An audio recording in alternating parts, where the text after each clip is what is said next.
quand on est dans les embouteillages à Jérusalem, il faut faire Tehilim de joie. Parce qu'il y a marqué dans la Megillah de Echa, dans les Lamentations de Jérémie, il y a marqué « Les chemins de Jérusalem sont endeuillés, il n'y a personne. Et aujourd'hui, tu es dans les embouteillages parce qu'il y a trop de monde. 59 ans après la réunification de Jérusalem, qu'est-ce que représente Yom Yerushalayim aujourd'hui au niveau politique et aussi, mais aussi et surtout, ce que nous allons voir aujourd'hui au niveau religieux, et comment doit-on fêter aujourd'hui cette journée Yom Yerushalayim? Pour en parler, nous sommes heureux de recevoir le Rav Eitan Fison. Eitan, bonjour, merci. Shalom Olivier. Et Yom Yerushalayim Sameach. Amen va amen. Alors, 59 ans déjà que Jérusalem est réunifiée, après cette guerre des 6 jours qui a tellement marqué et qui a fait tellement de bruit. Et aujourd'hui, on se pose quand même la question, surtout lorsqu'on voit Jérusalem, de la manière dont elle se développe, avec ses bâtiments, ses routes et ses infrastructures qui se développent. Comment on peut encore fêter aujourd'hui Jérusalem et de quelle manière fêter cette journée très spéciale? Bon, d'abord, je suis obligé de revenir sur ton introduction parce que je ne suis pas du tout d'accord lorsque tu as dit qu'on va essayer de voir comment est-ce qu'on l'a fait de manière politique et puis surtout de manière religieuse. Il n'y a pas de religion juive. Il y a un peuple juif qui a une identité. Cette identité, c'est la Torah.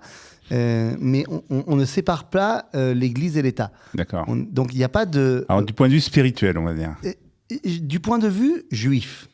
C'est-à-dire que Yom Yerushalayim est au même titre que Yom HaAtzmaut, une fête juive du calendrier juif, au même titre que Hanouka et Purim. Ce sont des fêtes qui ont été instituées par les rabbins de chacune des générations. En l'occurrence, le grand rabbinat d'Israël a institué la fête de Yom HaAtzmaut et la fête de Yom Yerushalayim. C'est donc une fête juive à part entière. Ok, c'est une fête juive à part entière. On dira pendant la fête, on dira le Hallel pendant la tfila du matin. C'est une fête juive, ok? Donc, il ne s'agit pas de dire, bon, il y a un côté religieux, il y a un côté, on va faire un barbecue. Le judaïsme, c'est l'unité. Donc, ce qui est pour nous la nation, c'est aussi notre attachement à Dieu. Donc, Yom Yerushalayim, c'est une question d'identité juive. Alors, comment est-ce qu'on fait pour fêter ça? D'abord, je voudrais passer, grâce à ton antenne, un message, un appel. Voilà, quel que soit le député qui me regarde, s'il est francophone, il va comprendre ce que je dis, et qu'il le transmette à ses collègues pas francophones. Je m'en fiche de savoir de quel parti tu viens.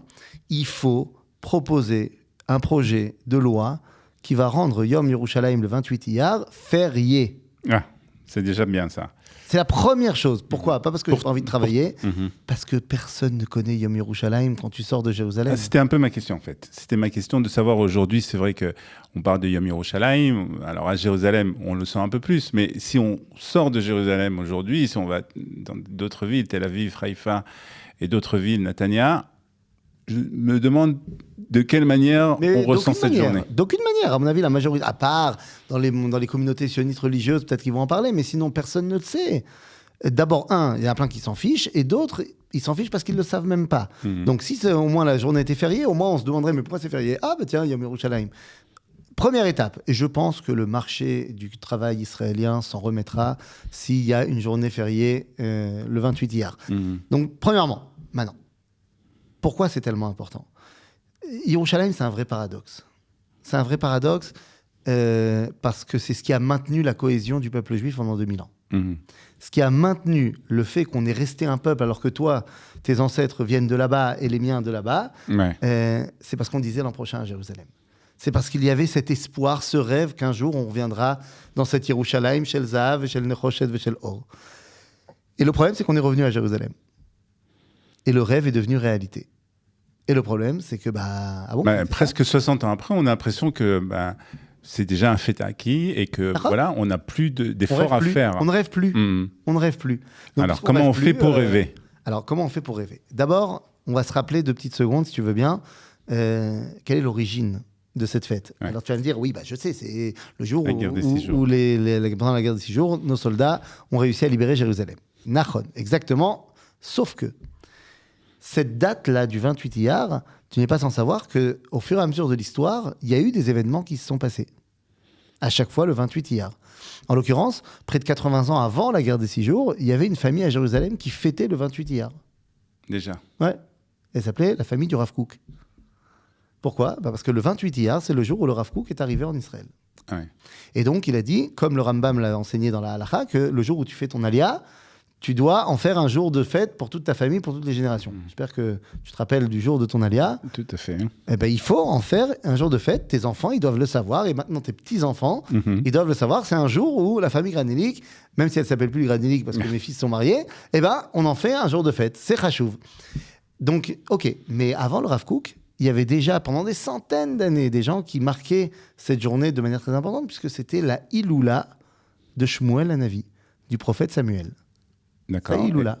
Maintenant, je sais, tu veux déjà aller plus vite, mais... Non, mais oui, alors il y a des loulottes pratiquement tous les jours. Non, mais le rapport d'accord, de savoir. Le prophète Samuel, c'est pas n'importe Mais qui. quel rapport avec Alors, Jérusalem? Eh bien, quel rapport avec Jérusalem? Le prophète Shmuel, son truc, sa grande action dans sa vie, c'est qu'il a couronné les rois. D'accord. Il a couronné Shaoul, il a couronné David. À Jérusalem. À Jérusalem. Alors, Shaoul, pas à Jérusalem, mais David, à Jérusalem. Donc, la royauté, c'est Shmuel Hanavi. Donc, la Iloula de Shmuel Hanavi. Mais déjà, avant cela, quand on regarde dans la Torah, le 28 Iyar, c'est la première fois où le peuple juif s'est comporté comme étant une souveraineté. C'est-à-dire, c'est la première fois qu'un Israël a fait une guerre, pas miraculeuse, même si Dieu a aidé évidemment, mais c'est eux qui sont partis à la guerre. C'était savoir, quand? c'était la guerre de Amalek. D'accord. Quand on sort d'Égypte, Amalek vient nous attaquer, et le moment où on sort en guerre contre Amalek, alors oui, c'est vrai que Moshe, il est sur la montagne et il met les mains sur le ciel, et dès qu'il a les mains en l'air, on gagne, dès qu'il baisse les mains, on perd. Donc il y a une dimension divine dans cette histoire-là, mais il y a quand même Yehoshua qui a pris ses hommes, et on part faire la guerre contre Amalek. Et ça se passe le 28 Iyar. Et si tu me permets, je termine simplement dans cette rétrospective en disant que on est en plein milieu de la période du Homer, vers la fin d'ailleurs, et nos sages de la Kabbalah nous ont enseigné que chaque semaine du Homer correspond à un dévoilement divin particulier. Eh bien, Yom Yerushalayim, le 28 Iyar, c'est le 43e jour du Homer, et c'est ce qu'on appelle le début de la dernière semaine, à savoir la semaine de la Malchut, de la royauté divine. En d'autres termes, c'est quoi Yom Yerushalayim? C'est le moment où Jérusalem, Am Israël revenant à Jérusalem, peut dévoiler la royauté divine dans ce monde. Donc c'est une étape après Yom HaAtzmaut. Et nécessaire après. C'est-à-dire qu'il faut qu'il y ait d'abord Yom HaAtzmaut et ensuite Yom Yerushalayim. D'abord, on revient dans la nation, ça c'est Yom HaAtzmaut. Am Israël retrouve sa dimension nationale. Et ensuite, on peut revenir dans la ville de la royauté, là où Akadosh Baruch Hu, Dieu a décidé de faire résider sa présence. Alors, le problème, c'est que lorsque on revient, aujourd'hui on est revenu, et c'est ce que je disais un peu tout à l'heure, je reviens un peu sur cette question, c'est de dire, bon, aujourd'hui c'est vrai qu'on est à Jérusalem, il n'y a plus aucun doute, on voit la ville qui se développe, on voit des habitants, mais c'est vrai que peut-être que seulement les habitants de Jérusalem fêtent Jérusalem, mais de quelle manière justement on redonne cet aspect de gloire, de royauté, de malchoute à Jérusalem? Qu'est-ce qu'il faut faire aujourd'hui pour d'abord, avoir... Regarde, il a fallu 13 ans pour qu'il y ait une loi, Chok Yesod à Knesset, Yerushalayim Birat Israël. 13 ans. On a conquis en 1967. Il a fallu attendre le 31 juillet 1980 pour qu'il y ait la loi qui détermine que Jérusalem est la capitale une et indivisible d'Israël. Mais tu as fait quoi pendant 13 ans? C'est-à-dire qu'il faut qu'on ancre dans la conscience de tout le monde en Israël que Jérusalem, ce n'est pas une autre ville en Israël. Yerushalayim, c'est l'essence même de ce qui permet de vivre en Israël. C'est le cœur vivant d'Israël. C'est pour ça que David Ben-Gurion disait très bien, il peut y avoir une Jérusalem sans État d'Israël, mais il ne peut pas y avoir d'État d'Israël sans Jérusalem. Maintenant, il faut bien comprendre que la guerre des 6 jours et la conquête de Jérusalem nous est tombée dessus. C'est-à-dire que ce n'était pas prévu de conquérir Jérusalem durant la guerre des 6 jours.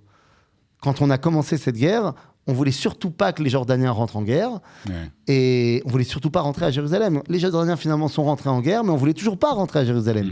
Ce n'est qu'après l'opération de Givat Atachmoshet, de la colline des munitions, qu'au petit matin, les dirigeants voient le soleil se lever, ils sont sur le mont des Oliviers, le soleil se lève dans leur dos et il éclaire tout le mont du Temple et Jérusalem, et ils disent c'est trop bête, on est déjà là. Et donc finalement on y va. Mais il faut comprendre que cette guerre des 6 jours et Yom Yerushalayim au milieu, c'est quand même un événement qui n'a pas son pareil. C'est le moment où le peuple juif revient sur les terres du Tanakh. Ce qui n'était pas vraiment le cas durant la guerre d'indépendance, où finalement, la zone essentielle tanakhique, biblique, la Judée-Samarie, était entre les mains des Jordaniens à la fin de la guerre d'indépendance. Et donc le fait de revenir à Jérusalem et dans les terres du Tanakh de Judée-Samarie, ça nous oblige maintenant à nous comporter comme étant les descendants du Tanakh, les descendants de la Bible. Et donc, Jérusalem, comment tu veux redonner à Jérusalem ? Vous savez, je me rappelle une fois, j'étais avec un groupe, et il y a une personne qui n'était pas venue, elle était venue à Jérusalem avec le groupe, mais elle n'était pas venue à Jérusalem depuis 30-40 ans.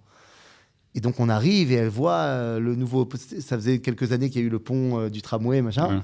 Elle me dit, ah là là, ça c'est pas Jérusalem. Et comment ça ? Ah non, Jérusalem, moi j'ai envie de sentir le sable. Tu veux revenir dans la Jérusalem d'il y a 2000 ans ? Non, c'est magnifique Jérusalem aujourd'hui. Jérusalem se construit en permanence, il y a des embouteillages partout, parce qu'il y a des travaux partout, et tout le monde pleurniche là parce qu'il y a les travaux de la prochaine ligne de tramway, encore une autre, encore une autre. Seulement aujourd'hui, tout le monde est bien content qu'il y ait le tramway dans ce qu'il existe déjà. Et tout le monde sera très content dans 10 ans quand il y aura 3, 4, 5 lignes de tramway, et que les quartiers grandissent. Mais enfin, le Rav Tzvi Yehuda Kook disait...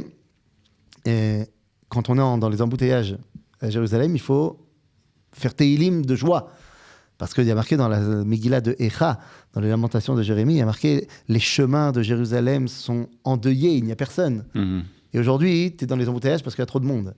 Bon, Baruch Hashem. Tu dis tous les jours, 3 fois par jour, Baruch Ata Hashem, Bonnet Yerushalayim, et tu vois des grues partout. Donc, c'est fantastique. C'est très bien que Jérusalem se grandisse de manière moderne, de manière complètement à la pointe de la technologie, que je ne sais pas quand est-ce qu'il va apparaître, ce nouveau quartier du centre de l'entrée de la ville, mais c'est fantastique. Parce que la Kedusha, la sainteté, ce n'est pas quelque chose d'archaïque qui doit être sorti de vieux grimoires de poussiéreux. La sainteté, elle réside dans le cœur vivant et battant de notre ville, et c'est très bien qu'il soit extrêmement moderne, ce cœur vivant. Alors pour terminer, peut-être quand même une question qui fait quand même polémique aujourd'hui, quand même dans les milieux religieux, c'est la question du Har Habayit, du mont du Temple, et une question qui peut-être, quelque part, ça peut être justement la prolongation de ce que tu viens de dire, de cette Jérusalem qui se développe. Est-ce que peut-être la prochaine étape, ça serait justement... cette reconstruction ou d'une certaine manière d'avoir plus d'autorité. Il a peur de le dire. Plus d'autorité sur le mont du Temple. Mais on voit quand même que ça ne fait pas du tout, même dans le monde religieux et surtout dans le monde religieux, l'unanimité. Il faut toujours essayer d'atteindre l'étape suivante. Ah. C'est ce qui nous permet d'avancer dans la vie. Tu as atteint un objectif, c'est très bien, maintenant j'en mets un autre. Le Talmud nous dit dans le traité de Brachot que si quelqu'un il habite à Paris et qui veut se tourner pour faire la tefila, la prière, il devra se tourner vers Eretz Israël, la terre d'Israël. Il ne peut pas se tourner vers Jérusalem, parce que de Paris, tu ne peux pas atteindre la dimension de Jérusalem. Tu dois d'abord te connecter à la dimension de la terre d'Israël. Ensuite, la Gemara continue en disant, et s'il habite en Israël, à Tel Aviv, Beersheba ou ailleurs, il devra se tourner vers Jérusalem. Quand tu es en Israël, tu peux rêver et atteindre la dimension de Jérusalem. Et la Mishnah continue, il dit Ayomed Berushalayim.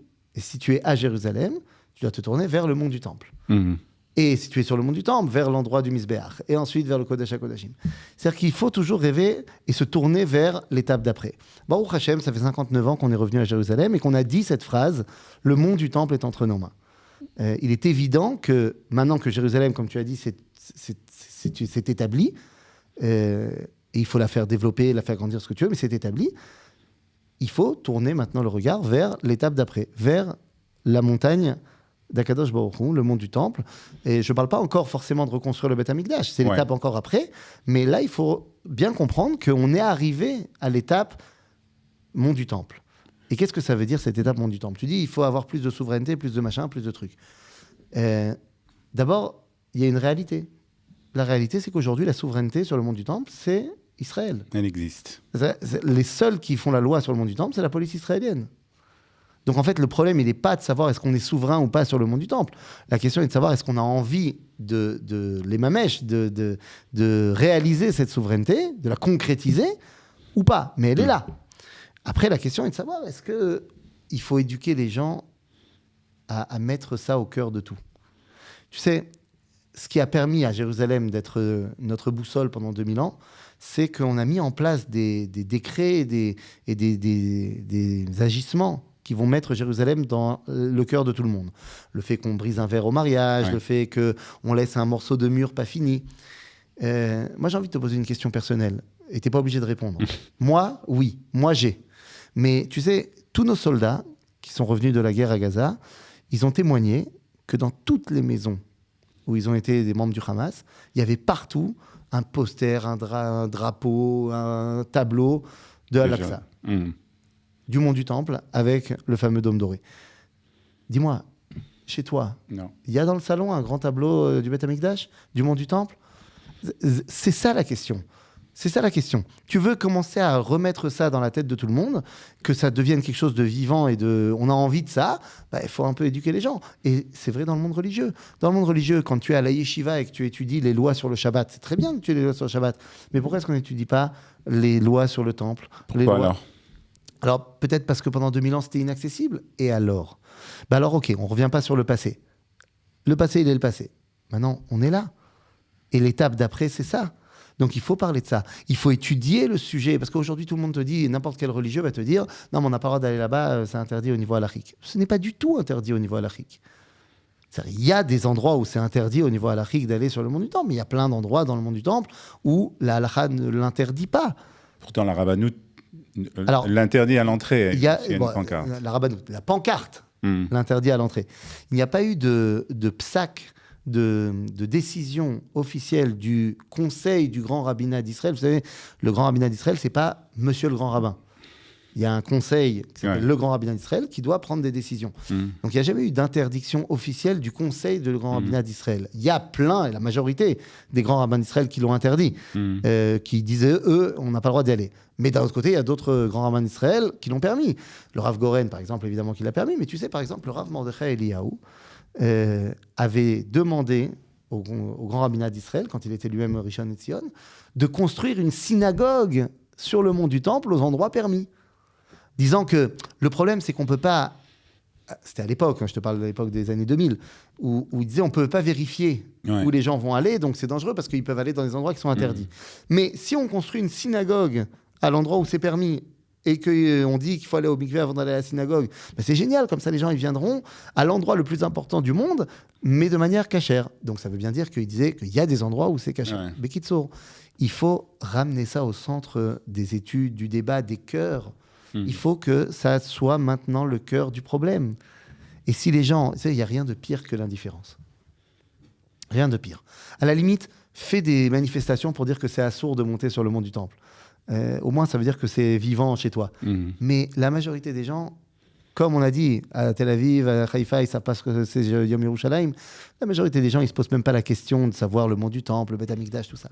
Je pense qu'il est temps de ramener le temple et la montagne du temple au centre du cœur du peuple juif. Et de Jérusalem. Et de Jérusalem. Sur ce, on va vous souhaiter Yom Yerushalayim Sameach. Sameach Meod. Et à très bientôt Amen. sur Studio Kelita. Merci beaucoup. Shabbat Shalom. Shabbat Shalom.